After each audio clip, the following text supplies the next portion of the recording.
आणंद जिले की उमरेठ विधानसभा सीट पर होने वाला उपचुनाव और ज्यादा दिलचस्प हुआ है। यहां बीजेपी और कांग्रेस के बीच सीधा मुकाबला माना जा रहा है, क्योंकि आम आदमी पार्टी ने इस उपचुनाव में अपना कोई उम्मीदवार नहीं उतारा। आम आदमी पार्टी कह रही है कि फिलहाल उनका फोकस नगर निकाय चुनावों पर है, वहीं बीजेपी और कांग्रेस आम आदमी पार्टी पर तंज कस रही है।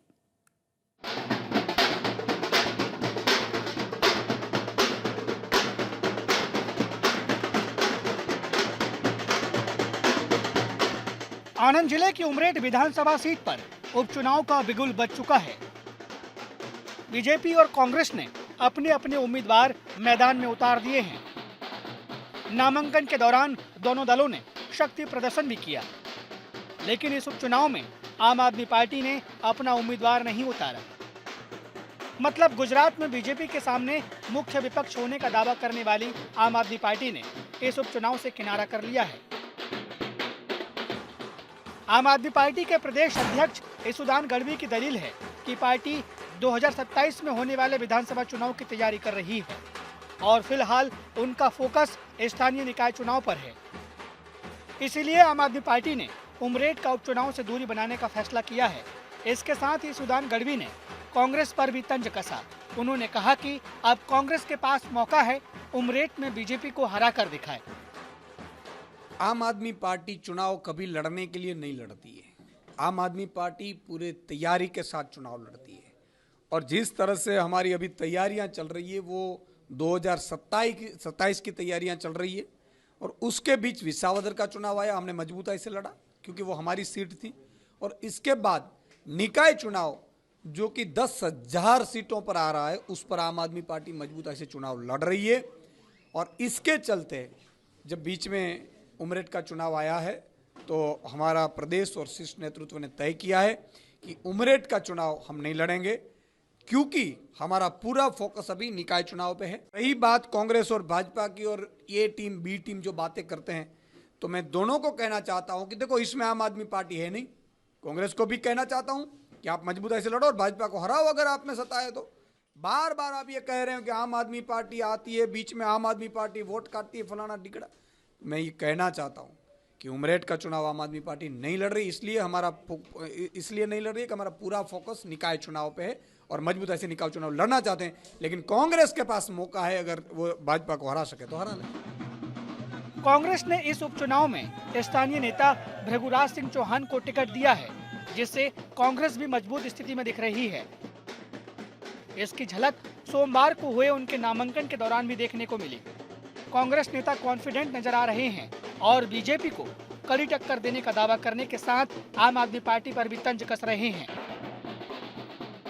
देखिए, सबसे पहले समग्र गुजरात में अगर भारतीय जनता पार्टी को कोई कड़ा मुकाबला दे सकता है तो वो, और सांप्रदायिक ताकतों के सामने अगर कोई मजबूती से खड़ा है तो सिर्फ कांग्रेस पार्टी है।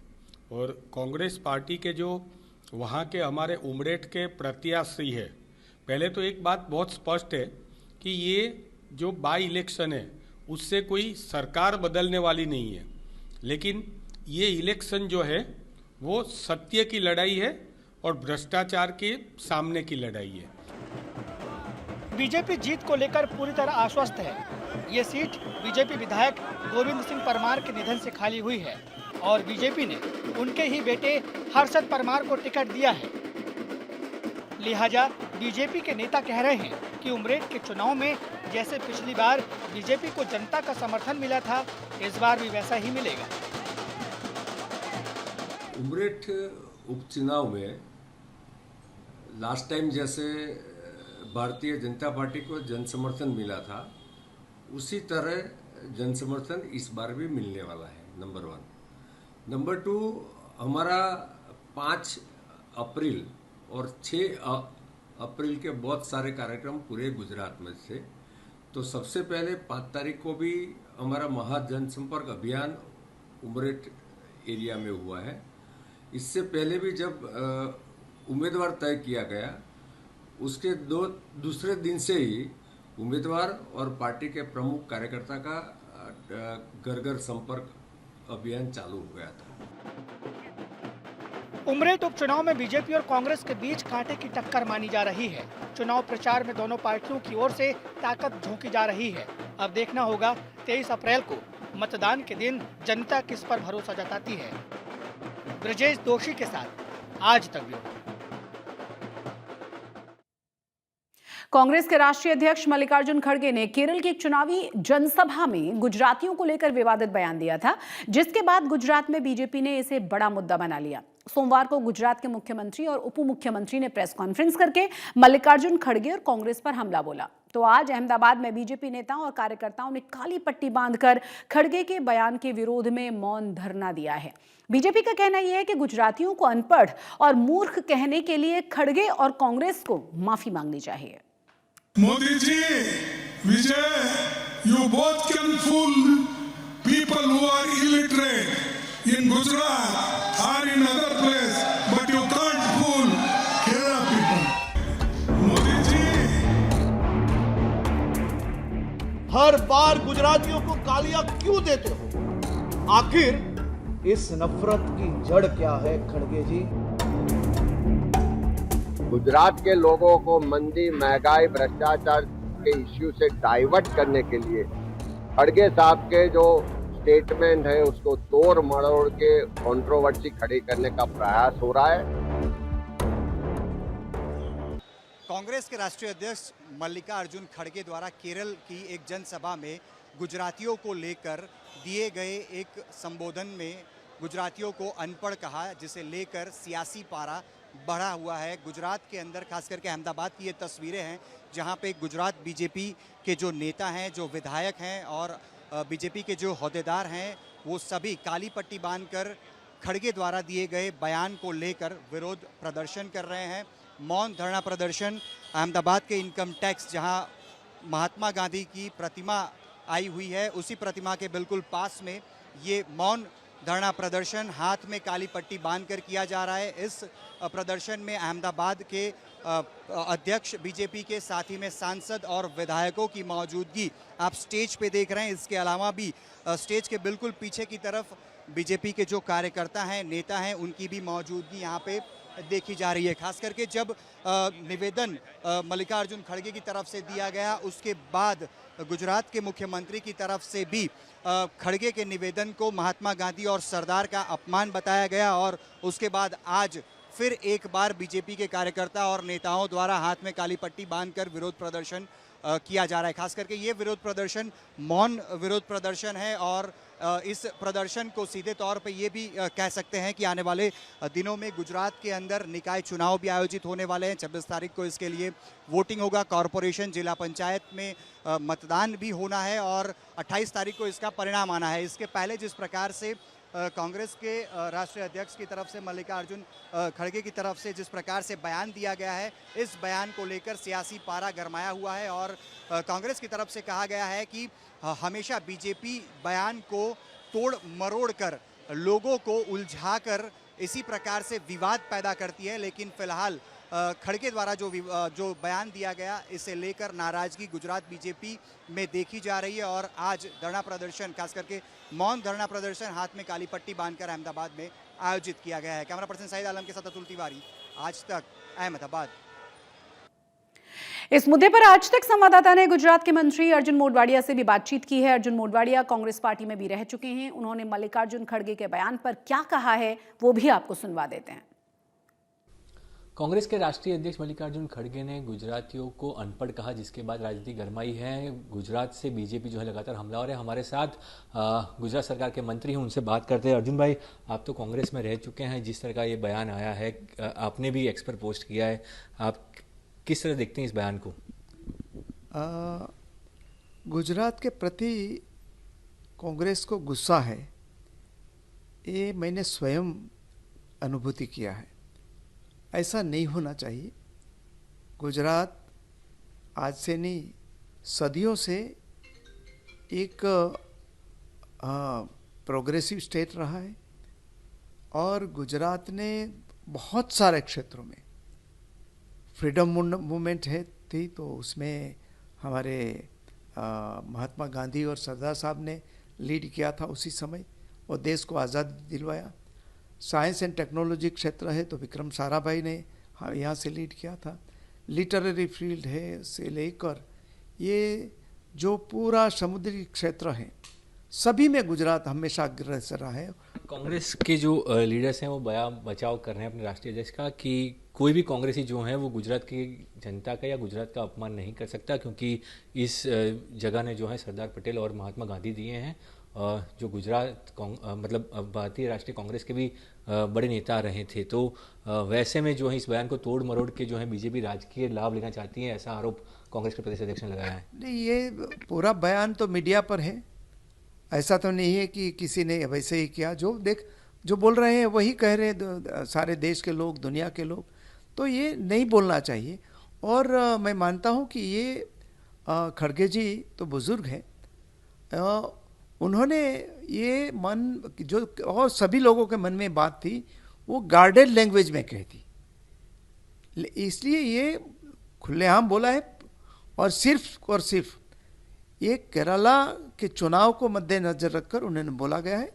हमसे बात करके तो ये थे गुजरात सरकार के मंत्री अर्जुन मोढवाल, जिन्होंने साफ तौर पे कहा कि ये कांग्रेस के राष्ट्रीय अध्यक्ष की गलती है और उनको पूरी कांग्रेस को इसके लिए माफ़ी मांगनी चाहिए। जिस तरह का बयान आया है चुनावी जनसभा में उन्होंने जो बयान दिया सबके सामने है, उसमें कोई तोड़ मरोड़ने वाली बात नहीं है, पर ये जो बयान था वो बेहद दर्दनाक है और इसके लिए जो है कांग्रेस को माफ़ी मांगनी चाहिए। गांधीनगर से कैमरामैन जीवनी व्यास के साथ ब्रिजेश जोशी, आज तक। गुजरात में कांग्रेस की मुश्किलें कम होने का नाम नहीं ले रही हैं। खेड़ा जिले के बीजेपी के दफ्तर में आज काफी हलचल रही है। यहां महिमाबाद और माता विधानसभा क्षेत्र के करीब 200 कांग्रेस के कार्यकर्ताओं और नेता कांग्रेस का साथ छोड़कर बीजेपी में शामिल हो गए हैं। कांग्रेस छोड़कर बीजेपी में जाने वालों में सबसे बड़ा नाम है पर्वत सिंह ढाबी का, जो महिमाबाद तालुका कांग्रेस के पूर्व अध्यक्ष रहे हैं, क्षत्रिय समाज के बड़े नेता माने जाते हैं। उनके साथ 50 से ज्यादा समर्थकों ने बीजेपी ज्वाइन की है।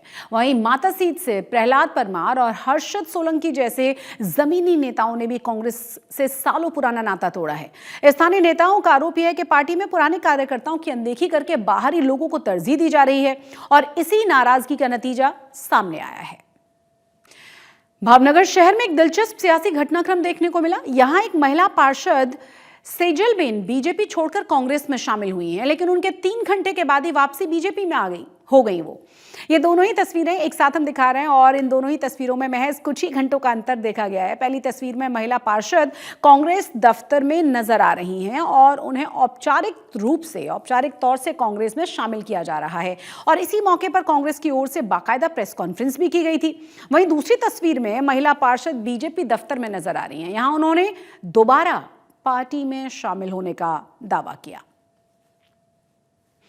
स्थानीय निकाय चुनावों से पहले सूरत में भी राजनीतिक माहौल गरमाया हुआ है। शहर में कानून व्यवस्था को लेकर आम आदमी पार्टी लगातार बीजेपी पर हमलावर है।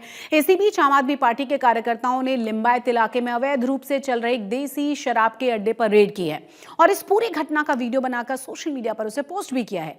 चौंकाने वाली बात यह है कि वहां शराब के अवैध अड्डे पर मासूम बच्चों के जरिए देशी शराब की थैलियों को बेचा जा रहा था और इसी दौरान आम आदमी पार्टी के कार्यकर्ताओं ने बीजेपी सरकार में और उप मुख्यमंत्री हर्ष सांघवी पर भी जमकर निशाना साधा है। उन्होंने आरोप यह लगाया कि सूरत में भले ही अच्छे सरकारी स्कूल या अस्पताल आपको ना मिल पाए, लेकिन शराब की पोटलियां गली गली में बहुत आसानी के साथ मिल जाएंगी।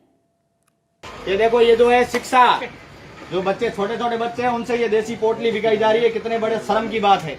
ये वार्ड नंबर 26 की घटना है, दत्तात्रेय नगर सोसाइटी है, वहाँ पे ये देखिए, ये एकदम जो है देसी माल यहाँ पे बिक रहा है।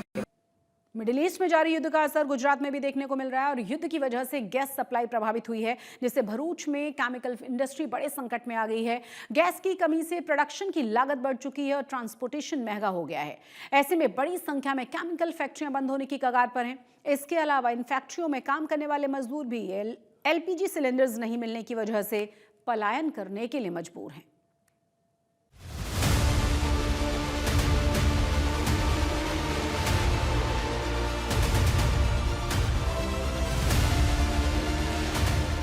गुजरात का भरूच शहर देश का केमिकल हब माना जाता है। यहाँ 6 बड़े इंडस्ट्रियल एरिया हैं, जिनमें छोटी बड़ी करीब 3000 केमिकल्स और पेट्रोकेमिकल्स फैक्ट्रियाँ हैं। मिडिल ईस्ट में युद्ध के बीच गैस संकट की वजह से भरूच की केमिकल इंडस्ट्री बेहद नाजुक दौर से गुजर रही है।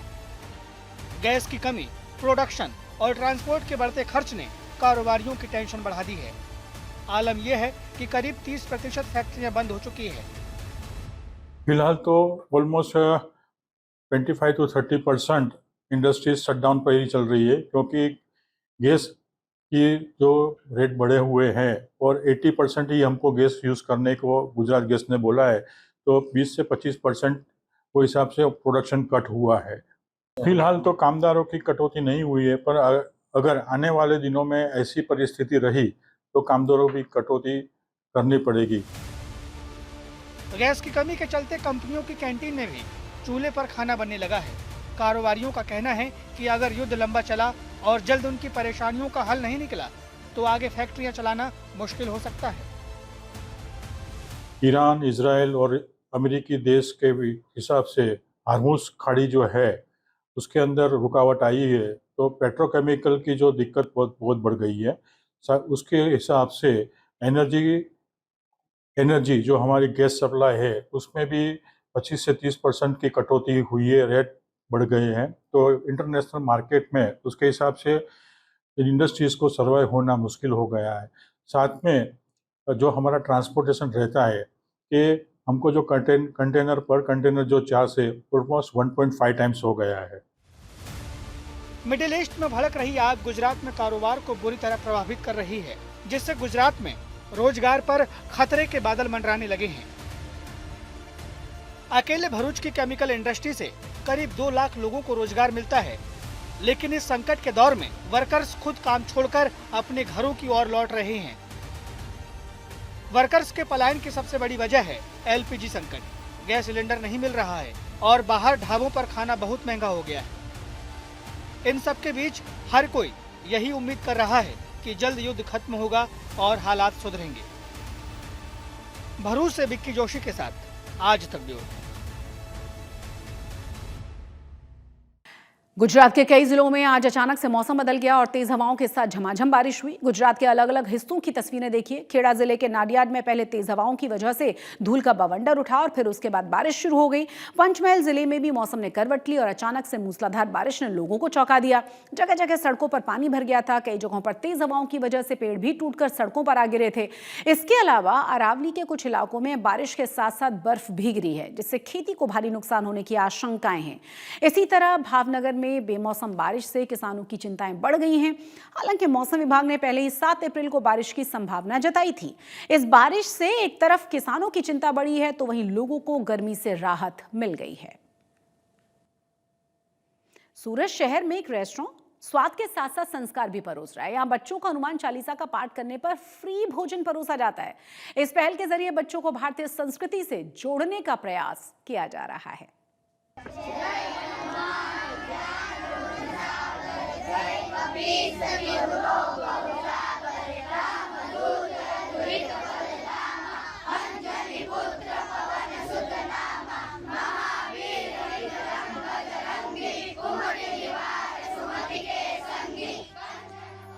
मासूम आवाज में गूंजता हनुमान चालीसा का ये पाठ न सिर्फ भक्ति का एहसास कराता है, बल्कि एक अनोखी पहल की कहानी भी बयां करता है।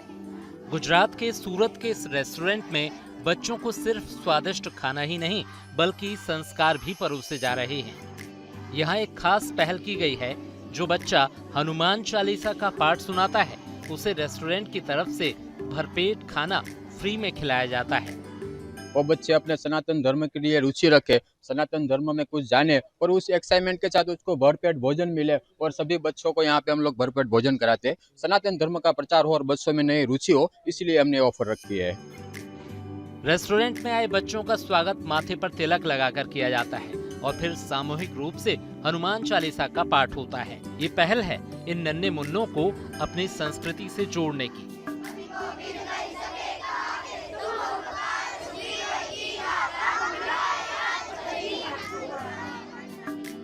जुड़े हुए हाथ और मन में भक्ति का भाव, ये नजारा हर अभिभावक के लिए गर्व का विषय है। पाठ के बाद बच्चों को बिठाकर प्यार से खाना खिलाया जाता है। अब ये बच्चे सिर्फ खाने के लिए नहीं, बल्कि अपनी संस्कृति से जुड़ने के भाव से यहाँ आते हैं। रेस्टोरेंट मालिक की इस पहल की भी पेरेंट्स खूब तारीफ करते हैं। आज के ज़माने में बच्चे ये भगवान के कार्य तरफ कम दिखते हैं, तो अगर ये ऑफर के बारे में कई बच्चे होते हैं जो आता है लेकिन बाहर नहीं दिखा सकते, तो ये ऑफर बाहर बच्चे बोलना सीखते हैं और ये कार्य तभी और बच्चों को अच्छा लगता है बोलना। बच्चों को एक मोटिवेशन मिलती है, वो मोटिवेट होते हैं कि हम आगे चल के कुछ बोले। किसी को अगर स्टेज फियर है तो वो स्टेज पे आके बोलते हैं, और हनुमान चालीसा जो है वो स्कूल पे बोलते हैं, तो बच्चों को खुद को इतना अच्छा लगता है कि हमने जो हनुमान चालीसा जो सीखी थी उससे हमें गिफ्ट के तौर पर हमके खुद को खाना मिला। आज के दौर में बच्चे जहां मोबाइल और वर्चुअल टेक वर्ल्ड में खोते जा रहे हैं, ऐसे में ये एक छोटा सा प्रयास है उन्हें अपनी जड़ों से जोड़ने का। जब बच्चे इस साफ स्वर में हनुमान चालीसा पढ़ते हैं तो पूरा माहौल भक्तिमय हो जाता है और उन्हें खाना खिलाने की खुशी किसी मुनाफे से ज्यादा होती है। भक्ति, भोजन और बेहतर भविष्य की ये पहल सूरत से एक सकारात्मक संदेश दे रही है। बच्चों को भी ये पहल खूब पसंद आ रही है, इससे उनके आत्मविश्वास को और बल मिलता है। इस अनोखी पहल की बढ़ती लोकप्रियता ने ये बता दिया है कि व्यापार सिर्फ मुनाफे का जरिया नहीं, बल्कि संस्कार और संस्कृति को आगे बढ़ाने का माध्यम भी बन सकता है। फ्री खाना तो एक ऑफर है, ताकि एक माध्यम भी कह सकते हैं, ताकि किसी तरह से बच्चों को धर्म के प्रति जोड़ा जा सके, उस तरफ मोड़ा जा सके। और यही वजह है, यहाँ पर आप देखेंगे जलाराम फूड कोर्ट नाम का जो होटल है, रेस्टोरेंट है, उसमें जो गुजराती भाषा में लिखा गया है वो हनुमान चालीसा मुंह से बोलने वाले को खाना जो है फ्री में ये ऑफर लिखा गया है। और ये जो ऑफर है 10 वर्ष से कम उम्र के बच्चों के लिए है। तो यहाँ जो लोग भी हमसे बातचीत कर रहे हैं सभी इस मामले की तारीफ कर रहे हैं कि यहाँ आप देख सकते हैं जो अभिभावक ही आए हैं बच्चों के साथ में यहाँ पे, तो वो भी तारीफ कर रहे हैं कि रेस्टोरेंट की अपने आप में वाकई में अच्छी पहल है। और ये अच्छी खबर है कि बच्चों के प्रति जो उनकी भाव है वो भी नजर आता है, धर्म के प्रति जो उनका भाव है वो भी कहीं न कहीं नजर आता है। संजय सिंह राठौड़, सूरत। आज तो गुजरात में आज के लिए बस इतना ही, लेकिन देश और दुनिया की तमाम बड़ी और अहम खबरों के लिए आप देखते रहिए आज तक।